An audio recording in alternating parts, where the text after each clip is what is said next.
The views and content expressed on the Pop Culture Courtroom are provided solely for educational and entertainment purposes and do not constitute legal advice. For any legal matters, please consult with a licensed attorney.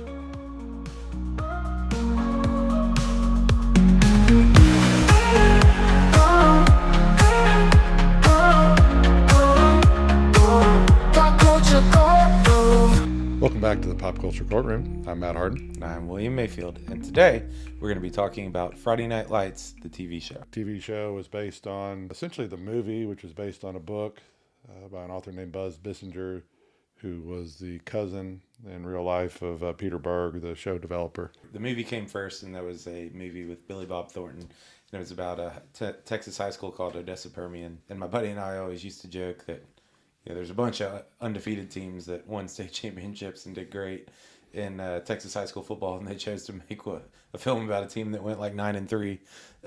But the thing about sports that really makes it is the passion and the stories that come from it and the relationships that come from it. If you look throughout the world, America really loves football, or Canada really loves hockey, or India really loves cricket, but it's the passion for the game and bringing people together that really causes sports to be such a phenomenon around the world. And I think about this a lot when the World Cup comes around. We can't agree on anything to do anything, but when it's time to play soccer together, we're able to kind of get it together, and everybody's able to come together for this awesome tournament. So this is really just taking a look at that, but with Texas. Well, Texas really, really loves their high school football. They have stadiums there that are larger than some college stadiums for the high school players, and this series taps into that love of that. The TV show is about the Dillon Panthers, and Dillon is a fictional town in Texas. It's not real. I looked it up. I really wanted it to be real. It wasn't. Well, it doesn't look like there's a whole lot there besides the super expensive AstroTurf football field, which was less common back in 2006 for high schools than it is now.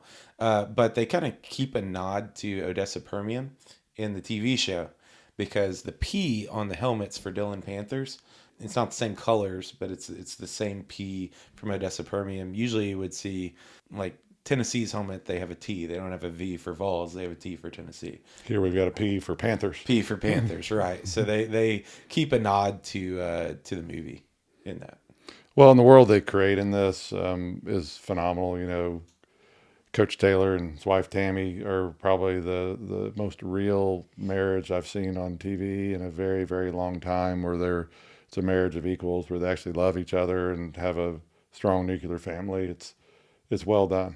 Really well done. Yeah, Coach Taylor, and I think we agree on this, is the best character in the show, and he really holds everything together. But he has real world issues. They show like squabbles with his wife, and they show him being a dad and having issues with his daughter dating one of the players on the team. And she dated a state champion quarterback from the team. Spoilers, goodness gracious. But Coach Taylor also, he has times where he has to play a little bit of a fathership role for some of the players on the team who don't have as much of that, and he's got to be hard on them. But he is there's some times where I've been driving to what are now meaningless sporting events for someone in their early 30s and mid 30s, Yeah, that's one thing we can all agree on, is that once you're 34, you're in your mid 30s.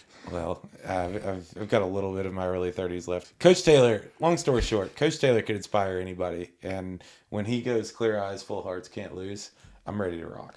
This show, I believe it ended up being on four or five seasons. 5. It went off in the fifth season. The quarterback for the team the coaching that year is Michael B. Jordan, who's now a movie star. He's fantastic in the role of Vince, and so they could have had some more legs. This show, for whatever reason, struggled to get an audience. Actually got canceled and had to get picked up by a cable channel to keep going those last few seasons. But it's, with the exception of maybe the second season when they have Landry kill someone, which is ridiculous. It's fantastic television the entire way. Just a great show.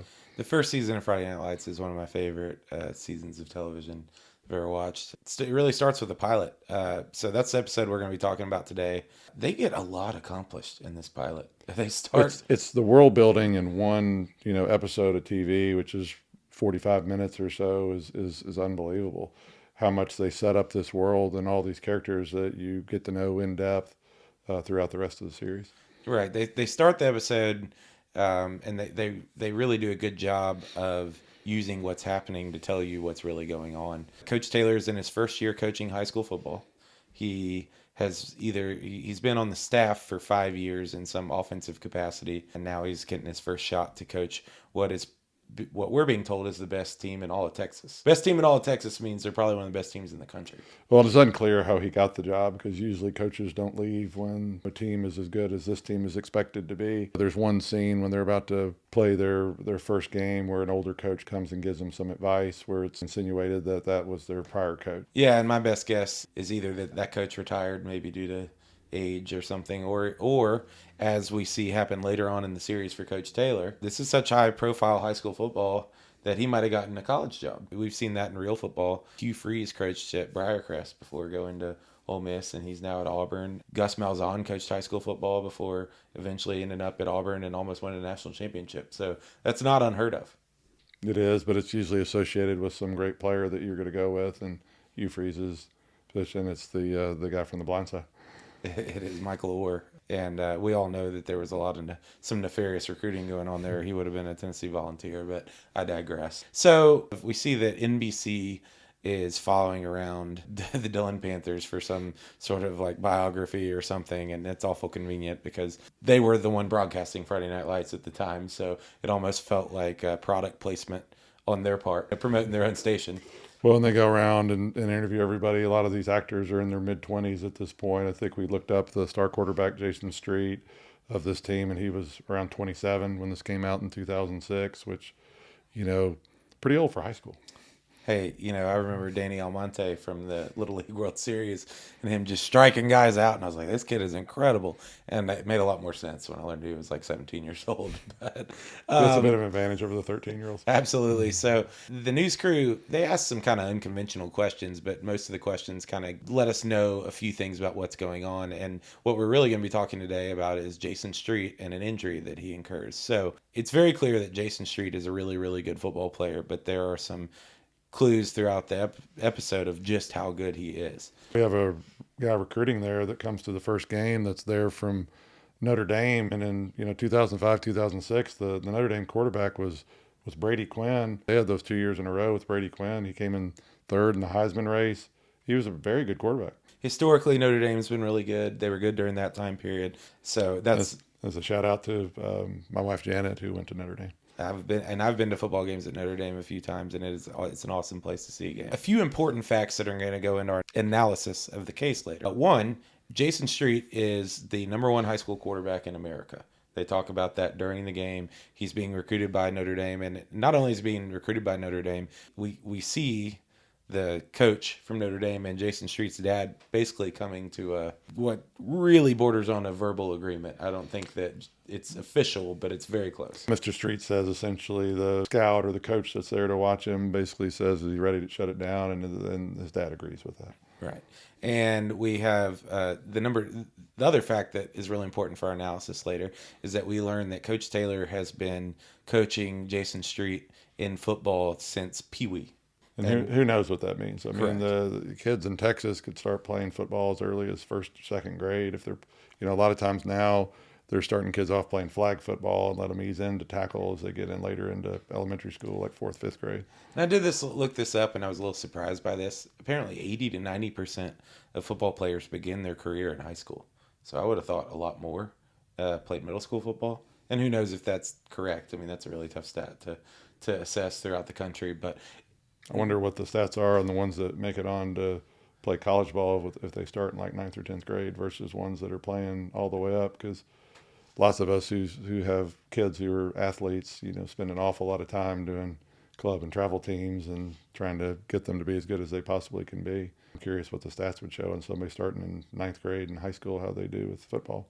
For sure, particularly at the skill positions. And by skill positions, I mean, throwing the football, the kicker is like a specialist, a receiver, the positions that are less interior, like linemen, linebackers, where that's much more about strength and physicality.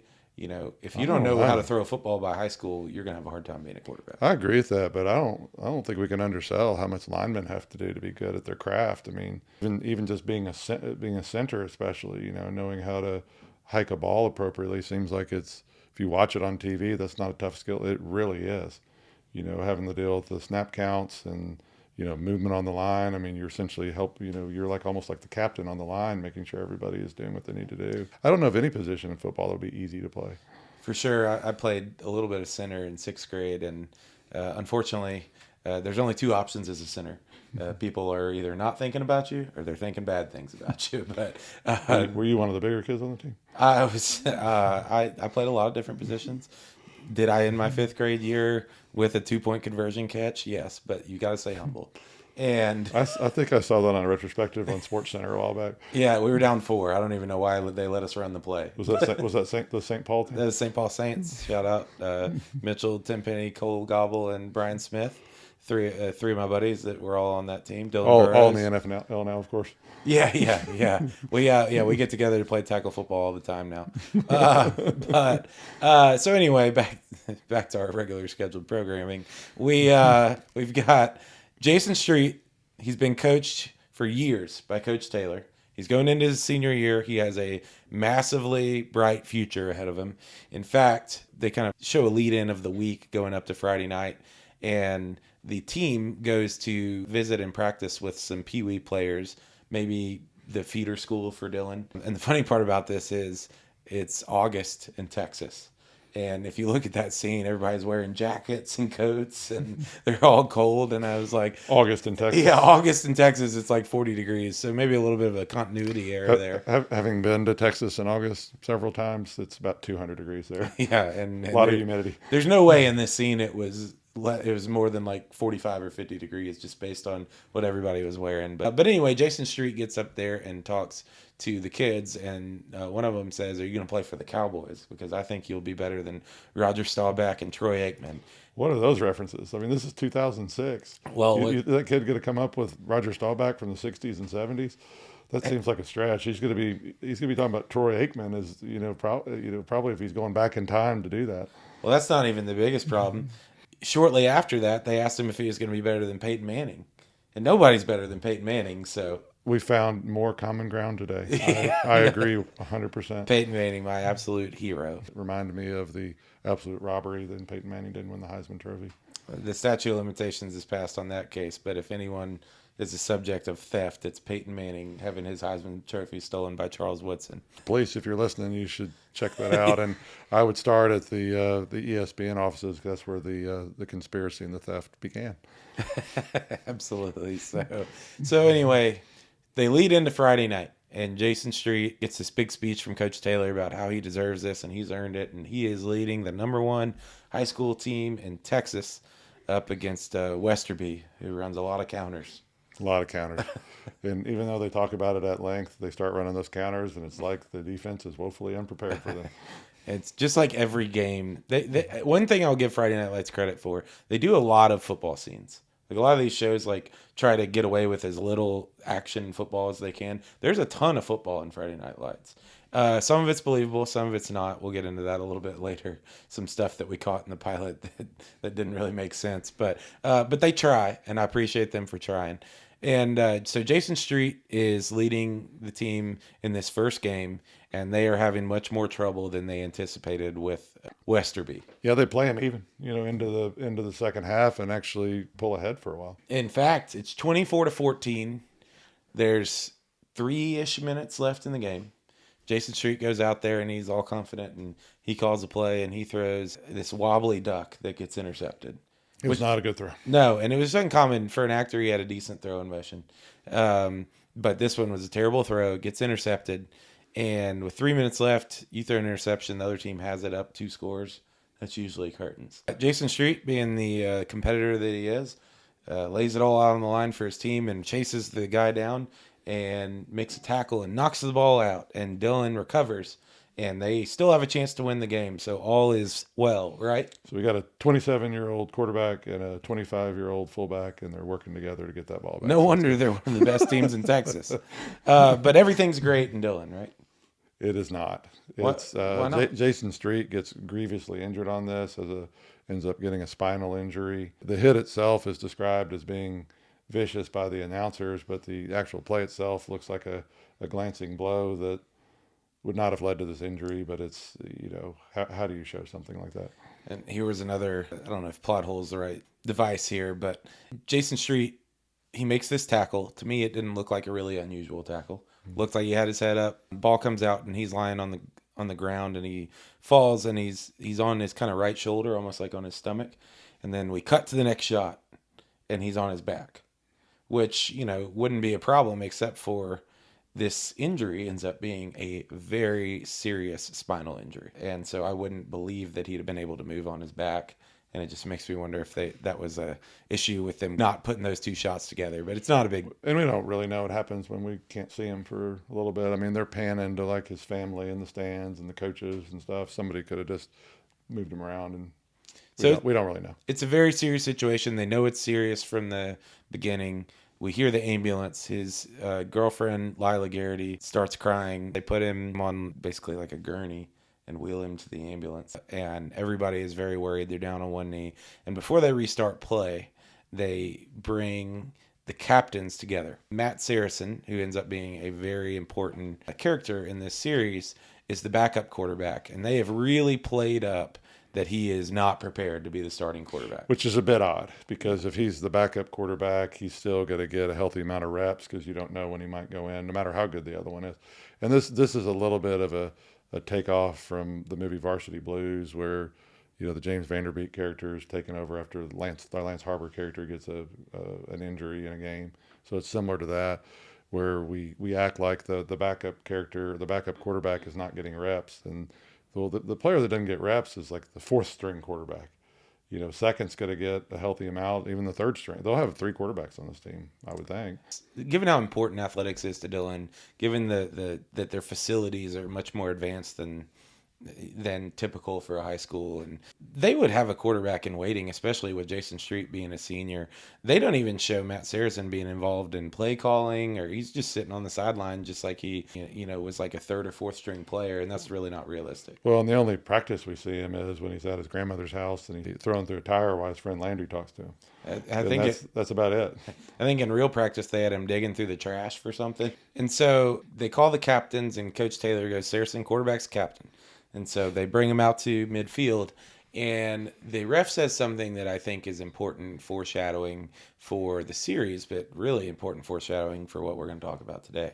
He says, all right, guys, that was really tough. Keep your heads up when you tackle. Only tackle what you see.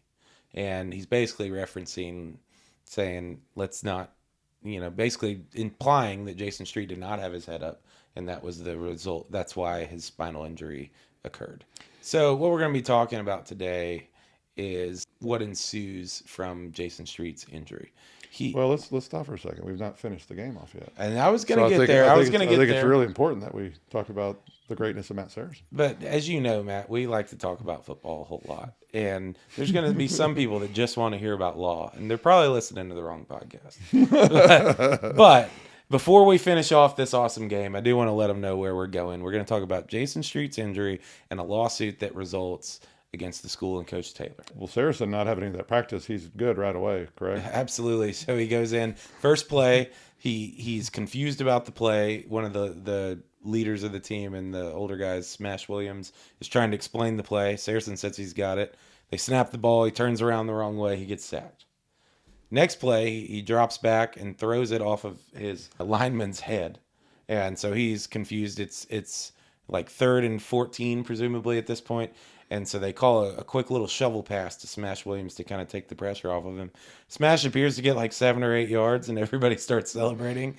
By my math, it's 4th and 5. But by NBC's math, that was a very important first down. That's at about the 40-yard line. The next play is a pitch, and we're like under a minute at this point. They're still running the ball.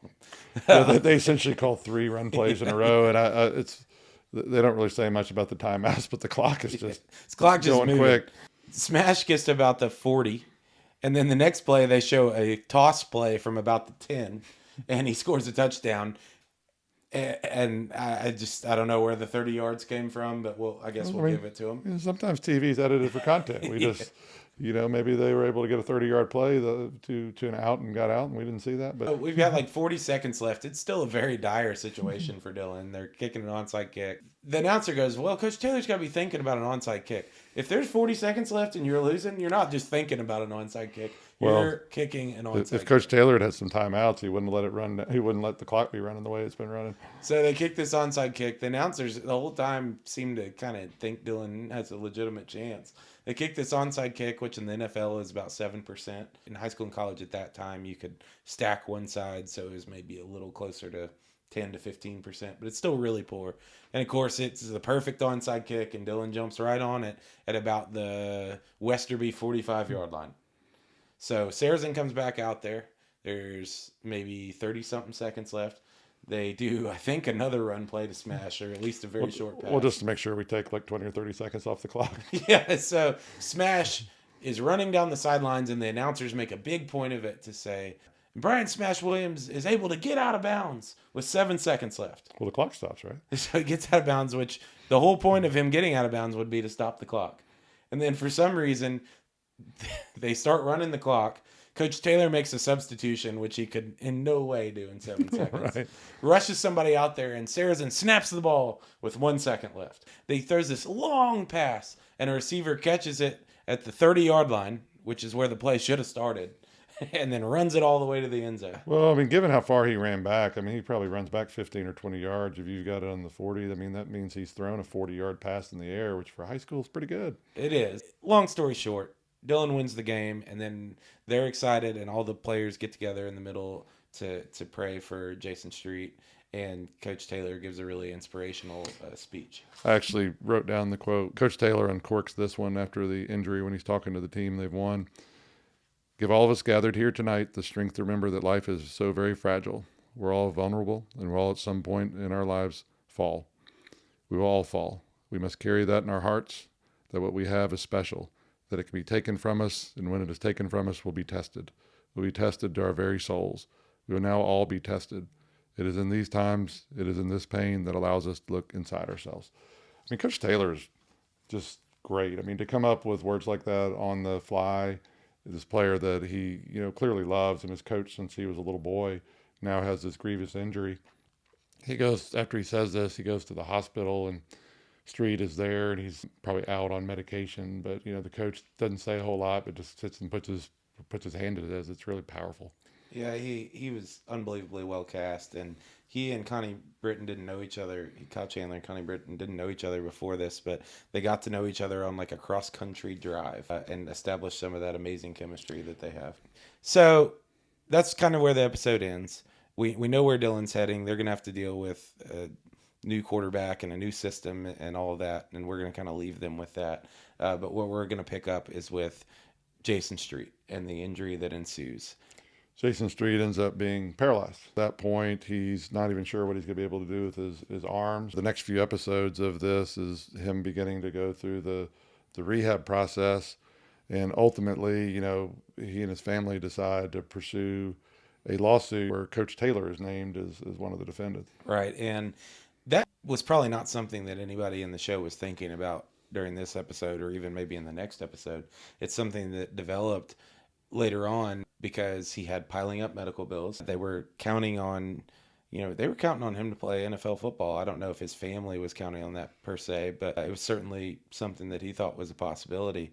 But or at least college football and a scholarship that comes with it. And so now he's potentially going to have to pay for his education if there is any. And the family's really struggling with this. So they certainly weren't out to get Coach Taylor. They weren't out to get Dylan, but they had some tough times. Well, and I think a lot of schools these days would have some type of catastrophic coverage in place for these type of injuries. We live in the NIL era now, and so a player of this caliber, depending on what state he lives in, may have already signed his senior year, likely would have already committed to a school before the start of it. Somebody that's the number one rated quarterback is normally going to pick a college before somewhere in the beginning or the fall of his senior year.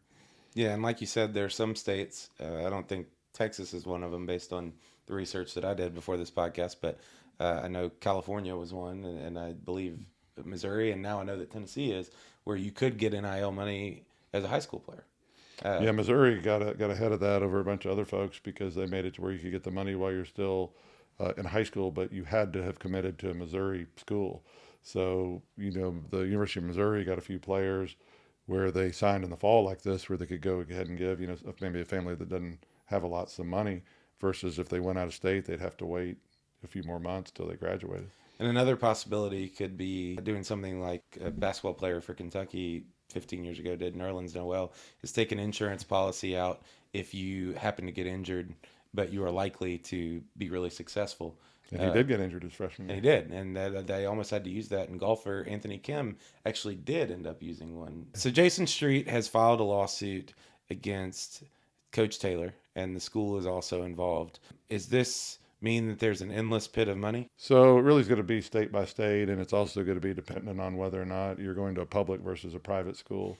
So in Tennessee, if you're at that public school, most of the time you're going to be curtailed by what's called the Government Tort Liability Act, which essentially means a tort means a harm in one way or another. A car wreck is a harm. We as lawyers like to use bigger words than we probably should. But ultimately, the part that's important about that is you are limited to certain amounts of money for bringing that type of claim against the government entity. In Tennessee right now, it's $300,000, what it's been a very long time. It frankly needs to be more. But if you're paralyzed and you're at least purportedly, 17 or 18 years old, that's a drop in the bucket of what just his medical needs over the lifetime for paralysis is going to be. I mean, you're going to need everything from, therapy for the rest of your life to different type of nutrition to doctor's visits to potential surgeries. You have to worry about things like what is the access to my home? We've had clients with very severe injuries like this.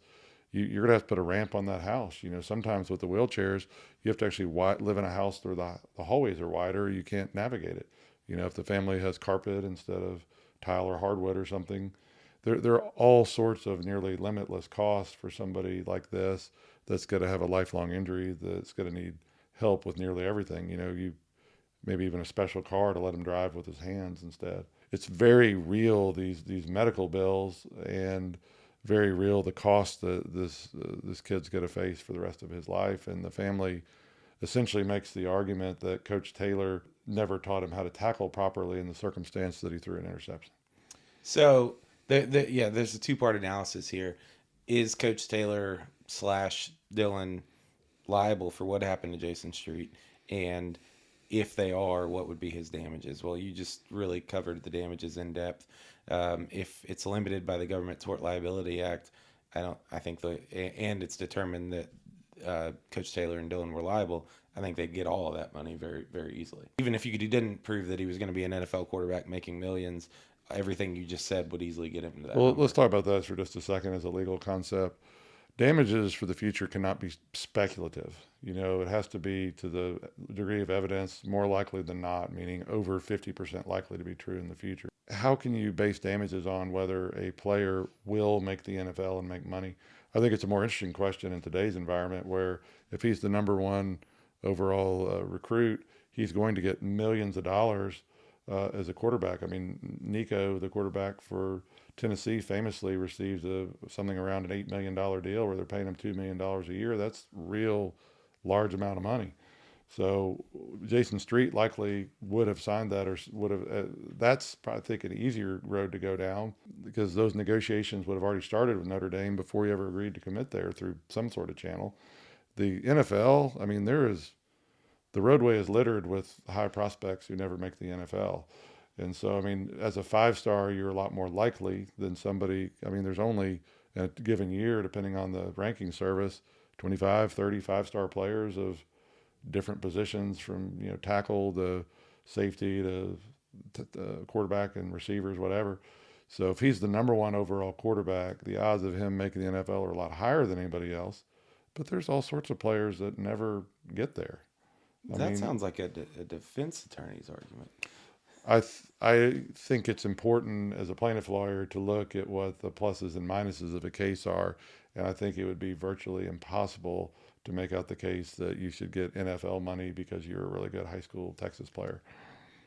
Because I think it calls for speculation, and we don't have a crystal ball we're looking at here, and we can see Jason Street, if he didn't do this bad tackle and hadn't paralyzed himself, would go on and play for the Dallas Cowboys or whoever else. They actually need a quarterback. They probably could use Street. But I don't think there's a way to make it more likely than not that he'd been in the NFL. I think it's a lot easier case to make in today's environment with the NIL portion of it, because that's a very real thing. That would have happened. So since we agree a lot, I'm just, for the sake of argument, going to take the other side here. More likely than not, I've seen it illustrated really well. If you have two stacks of paper, you've just got to move one piece of paper onto the other side, just to make one stack of paper larger. He's referencing something I did in a trial. I am. I mean, anytime you want to try to get someone to flip their position, you talk to them about how smart they are and try to flip it on them. So more likely, I was trying to remember if we won that case or not. You did. Yeah, that's right. So more likely than not is not the same threshold as in a criminal trial, right? What's the threshold in a criminal trial? So, I mean, everybody who's ever seen Law and Order or any other, TV show or something on streaming with crime knows that it's beyond a reasonable doubt. So, that's up really close, 80-90%. That means you can't really harbor a reason to not find that person guilty. That's the criminal part of it. The civil side of it, the more likely than not, means one scale. If you're looking at two scales, one side has to be barely more than the other one to make your burden of proof as the plaintiff to prove your case. So 50.01% would suffice. So I still think it's a pipe dream to say that he's going to make the NFL. So, and keep in mind too, NIL did not exist back then. So we're dealing with Jason Street's case, and assuming the statute hadn't passed, which I'm sure it has. But if you could get an expert to go back through and look at all of the quarterbacks who were ranked number one for the last 10 to 15 years, well over 50% of those made the NFL. Why could we not hit that standard? Are you making up statistics right now? No, I'm giving you a hypothetical.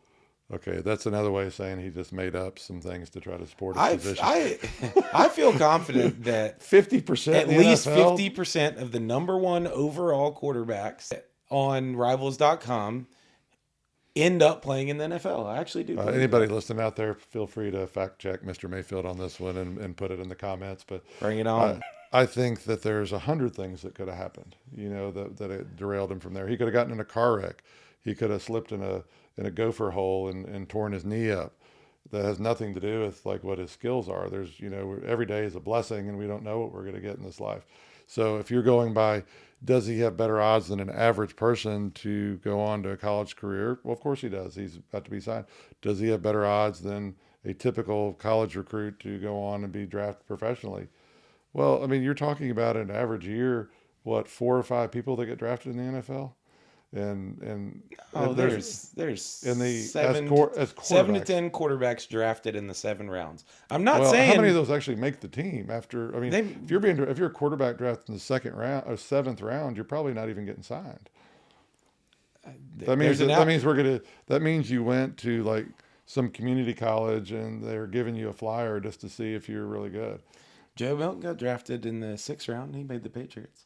There's a reason. There was a story I read about it because it's unusual. We'll leave a pause here, but I do believe, and anyone can fact check us on this, that the number one overall quarterback in the class is more likely than not to sign an NFL contract. Not the NFL contract, an NFL contract. So what Mr. Mayfield is asking the jury to do is to look forward in their crystal balls 4 years into the NFL draft after Jason Street's career. And most college teams carry 4 to 5 quarterbacks at a time. A team like Notre Dame is going to try to sign a high-level quarterback every single year.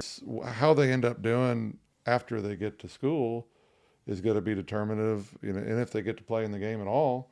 At Notre Dame, there's going to be 3 other people somewhat near his level, and he may or may not make it through college, but it's wildly speculative to say somebody's going to go make whatever certain amount of money in the NFL. And getting drafted in the 7th round, are you getting the same money as if you get picked in the first 10 people? No, it'd have to be some sort of average. It's vastly different. We'll leave a pin in that because as plaintiffs' attorneys, we have to be really careful about costs and how we spend money and how efficient we are. Well, as you talked about earlier, we likely have enough in damages to get to the government tort liability threshold, whatever that is. I think you could make a phone call, and if I had a case like this and somebody called in here and all you could get is $300,000, I'd help them with it and I wouldn't even charge them a fee. I think there'd be something morally wrong with that. These expenses of this kid are going to be astronomical. The case that you have where this this injury, if you can prove negligence here, and there's been cases out there where the improper technique thing has worked, in other football cases. So if Coach Taylor is only worried about offense and never taught him how to tackle, and if he's been playing quarterback since Pee Wee, he's probably not had a lot of experience tackling anybody because they're always worried about the quarterback being hurt. But ultimately, in a case like this, they're going to do something called a life care plan, which is essentially looking at someone's medical needs over their life based on what their lifespan would be. Someone who's paralyzed like this is typically not going to live as long as somebody without those type of injuries for lots of reasons, because mobility is something that makes you live longer, and once you lose mobility, it means probably lesser lifespan. Anyways, that part of the case, $8-10 million just for the medical costs, the things adjusting the house, the car that's been adapted to his use. That's a giant number. The pain and suffering, the loss of enjoyment of life, giant number. Now in Tennessee, it's going to be limited, fortunately, because our legislature's done that in a state that would never award damages that would be beyond the pale anyways. But ultimately, that part of the case is worth a tremendous amount of money, let alone adding into it the fantasy of a professional sports career. So, I mean, I think it's speculative. I think it'll annoy a jury. Do I think that you're likely right on him having better odds than most people? Yeah, I think you are. A lot better odds than most people, but I think it's so speculative. I think a jury would have a hard time awarding that. And it could hurt you in the other part of your case. I agree. I think we can get to where we need to without that. So we've got the damages. We know that. But the bigger question is Dylan and Coach Taylor going to be liable for this? And I think there's a lot of factors that go into that. So the theory that the streets are bringing is that Coach Taylor never taught Jason Street how to tackle, and here's the key. Had he taught Jason Street how to tackle properly, this would not have happened, and that's where I have an issue. I think it's a stretch. I mean, the cases that I've seen where there's been injuries like this that have been compensable have been things like, similar to what happened to Lance Harbor in Varsity Blues, where, the coach was a bit of a villain and he's patching him up. They're giving him shots. His knee's got all kinds of problems, and they're sending him out there knowing that he's injured. That's a lot easier case to make than what they're doing here. They're more relying on sympathy, I think, and trying to just throw something up that sticks. And Dylan ultimately caves in this. Somehow, despite having legal counsel there, they base the settlement on what Jason Street just writes a number. I don't know where he get that number from. A high school kid that would have no experience with paying a house note or or have any idea what actual insurance costs are going to be, and they just pay whatever that is. We're led to believe that that's a fairly low number in relation to the value of the case, so I don't maybe know. that's why they agreed to it. If you have a case of this magnitude, you should never try to handle your own case, because someone on their side is going to try to take advantage of you. For sure. Whether it's an insurance company or it's a lawyer on their side defending the case, it's their job is not to be your friend, just to try to pay you as little as you possibly can get. For sure. Wise words and something we see all day, every day. So my issue with this is I watched the tackle, and I get that NBC is not going to actually have him make a tackle that would get him paralyzed just for a scene. But I watched the tackle, and nothing stood, and that's what a jury would do. We would have footage of this. This is a really big Texas high school football game, and we would take a look at the tackle, and nothing about the tackle to me seemed out of the ordinary. It did seem like he had his head up. And there's been, unfortunately, in football, football's a great sport, but injury and serious injury is part of it. And there have been lots of tackles over the course of history that have led to serious injuries. And many of them aren't due to poor form or anything like that. It's just happenstance. This is what they call a plot device, William. Yeah, I know. So, I mean, it's not like he, turned around and backed into the guy or something and did something that was way outside the pale of what you'd expect the standards for tackling in football would be. I mean, Jason Street, we're supposed to believe, has he never thrown an interception before and been the last line of defense? I mean, that happens all the time because everyone else is focusing on moving the pile forward one way or another, moving the ball toward the enemy's territory where you're trying to go score. So that often happens where, especially on a little slant like they're doing here. I mean, or a little out, I think. He gets in, just the guy undercuts it, the receiver's got his body going the other way. The linemen are all blocking the other linemen. So unless you've got smash or somebody back there, the running back that's supposed to stay back and help with coverage or something, the quarterback's going to have that situation a lot. So I don't. It's hard to believe that this hadn't come up. Yeah, it is a good fact for the family's case that Coach Taylor has coached Jason as long as he has, because he does have an intimate knowledge of Jason's skills and what he's learned, because he's presumably basically been his only coach. So he would know whether or not he's probably learned how to tackle. It's not really believable that he did not learn how to tackle at some point. But even if he had, you have to prove that that is the reason that this happened. And I don't think they have enough. And I don't buy the idea either that he only ever played quarterback in PB football. I mean, most of those teams don't have like 30 players where you're only playing offense or defense. It's more likely to be like 12 kids and, everybody's playing on offense and defense. Another thing to consider is that given the size of this town and the relevance of Dillon football to the town, which is stressed throughout the episode, putting together a jury that will hold Dillon football accountable for something like this and potentially harm. I think they will. So you think they care more about Jason Street than Dillon? I think it's a hero, and I think that people on juries don't usually think about where the money's coming from at the level that you're doing right now. And there's likely going to be some type of insurance in place for this type of suit. Would they be allowed to talk about that insurance? They would not. So the jury wouldn't know one way or another. But I think most juries assume when there's lawyers on the other side, rightfully, that there is insurance. So, car wreck cases, we're not allowed to tell the others or know what the limits are for the other side in most cases, unless it's a federal case. It means how much insurance coverage there is. A jury's not able to be told whether or not there's any coverage at all. And so it's individual people, and this is a rule that was essentially set up so folks aren't just going after the wealthy insurance companies. But I believe most people understand that if there's lawyers there defending you, there's probably insurance in that case.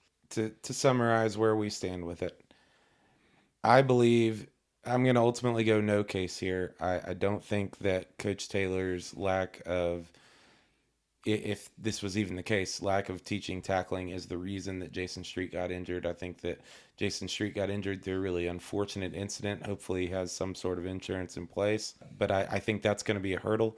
If they were able to prove that, I think the damages are more than sufficient to get everything that he's able to get by law under the Government Tort Liability Act. But I don't think they're going to get there because I don't think they're going to be able to prove liability. I'll take the other side of that. I think that if you have the right expert that can talk about the football technique, and I know there's people out there that would know that at a much higher level than you and I do, I think it is a case, and I would take this case and try to make it work.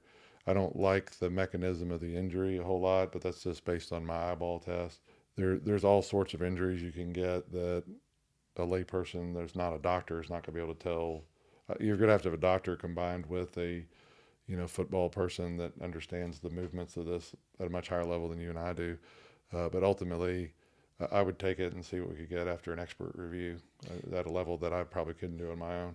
And I wouldn't fault the defense attorney for paying some sort of settlement on this case, because I do agree. While I don't think it would be while I do believe it would be a defense verdict, I think it depends on your jury, and it certainly might not be a defense verdict. So you got to weigh. Your jury in Dillon with their prodigal son, they love the Dillon Panthers too, and that's who's getting sued. But anyway, all's well that ends well for Jason Street. While he does end up being paralyzed, he becomes a sports agent and has a successful career.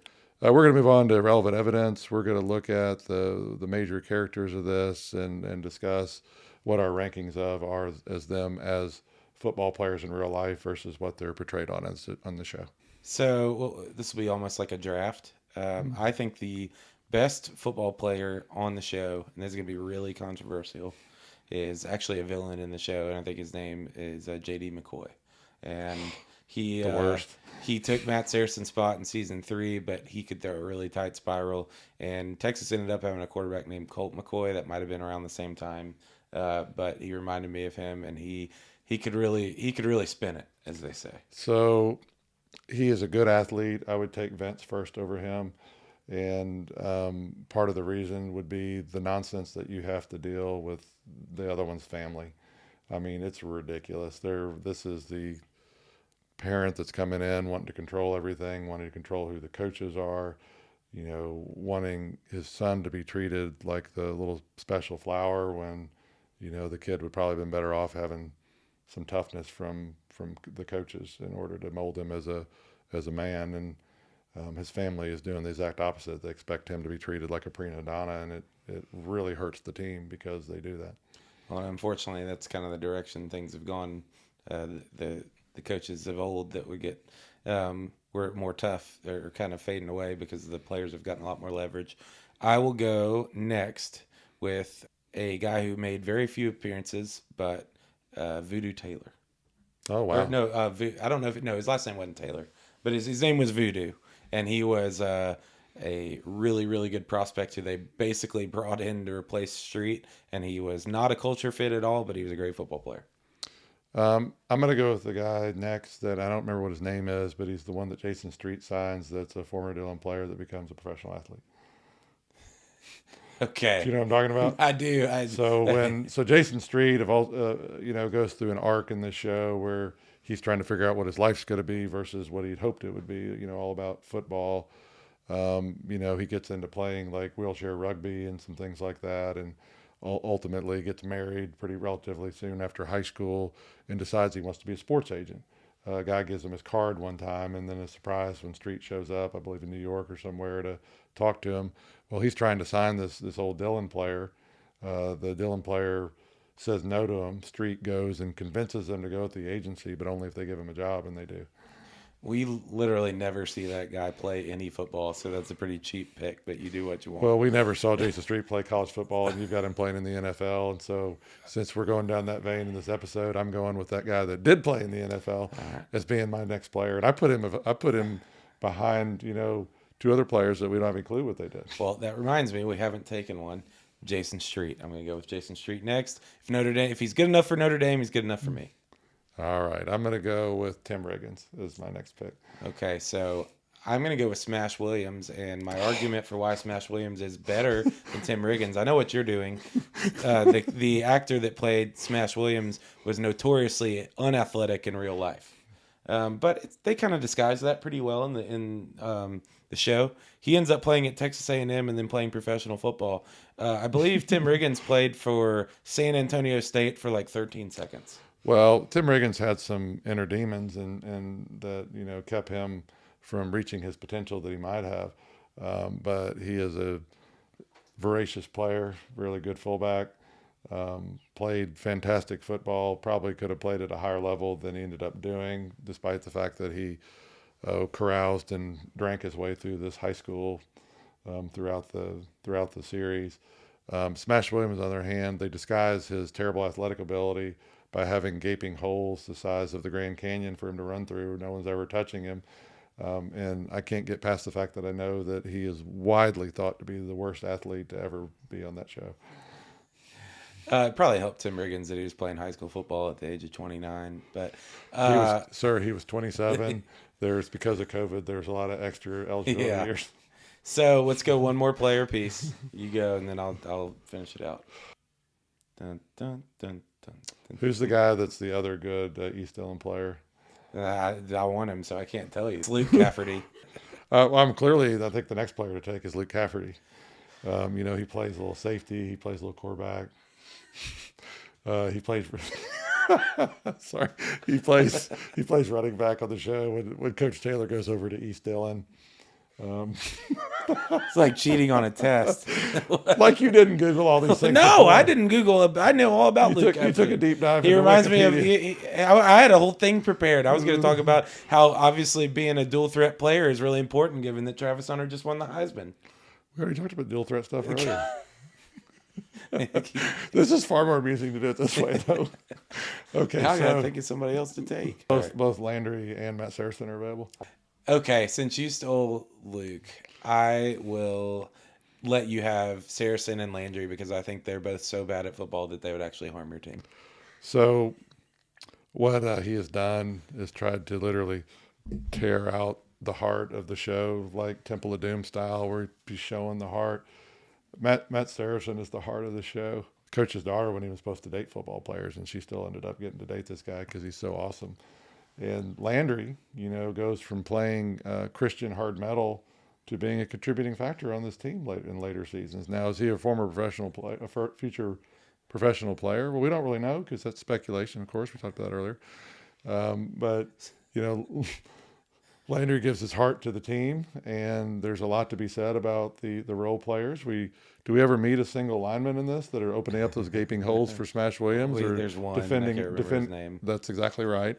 And defending and allow Jason Street and Vince and these other guys to have all this time to throw these perfect passes where they're, how much time do you need to be able to throw a 40 or 50 yard pass? So, you've got to have a serious line that you do. So I give this to Matt Saracen, who won the state championship winning Matt Saracen, and to, players like Landry who support all these players that are better than them and, give selflessly to this team, to the greater good of the team. So in Matt Saracen's resume there, you included that he was able to date the coach's daughter. So if she's very pretty, and I think that's something that should go on the resume. I think he should put in his college application to play college football, was able to secure human relationship. And then Landry, because he's good at guitar, is obviously a good football player. Landry somehow convinces Tyra to go out with him. This is not. This is like the level of attractive people at this small town high school team.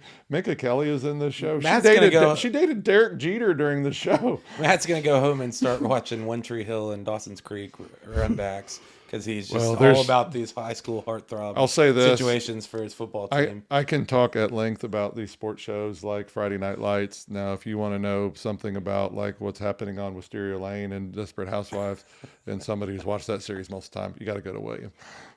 It's a great show. So anyway, and scene victory. We've had a fantastic time talking at a great length about Friday Night Lights today. It's one of our favorite shows. We have for those listening, we have a Clear Eyes, Full Hearts, Can't Lose picture here as our prop today. My wife bought me that for Christmas probably 15 years ago, and I spent these come in the colors of the Dillon Panthers, which is the blue and yellow. It also comes in red for the East Dillon, and I spent more time than I should admit trying to decide which of those two teams. Dillon's of course the OG, the original team, but there's so much heart in the fact that they essentially recreate the show in the later seasons and get coach and a completely new team and it works is unbelievable TV writing and directing. I always get inspired. Anytime I hear Clear Eyes, Full Hearts, Can't Lose, I get inspired. Thank you for joining us at the Pop Culture Courtroom. We'll see you next time. And thanks for stopping by. The Pop Culture Courtroom is a Matt Hardin Law production. If you've been involved in a car wreck or any other type of personal injury or wrongful death case, check us out at matthardinlaw.com or give us a call at 615-200-1111.